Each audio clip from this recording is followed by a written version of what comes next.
হচ্ছে তালের আঁটি পলিথিনের মধ্যে রেখে ছাদে রেখেছিলাম। এরকম একটু ফুটা করে দেখুন, এই যে ফুটা দিয়ে গ্যাস বের হয়েছে, মানে অঙ্কুর গজাইছে। এই যে এখন এখানে কাটবো।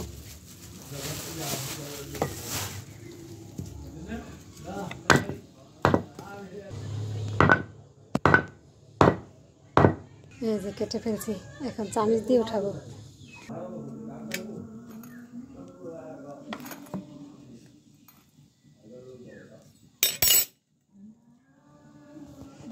দেখুন এভাবে উঠাইবেন, খেতে অনেক মজা, সুস্বাদু। তালের এই শ্বাস খেতে আমার কাছে খুব ভালো লাগে। বন্ধুরা, আপনারাও তালের এগুলো ছাদ থাকলেও ছাদে পলিথিনে করে রেখে দেবেন, 3 মাস পর খাবেন। সবাই ভালো থাকুন, সুস্থ থাকুন, আল্লাহ হাফিজ।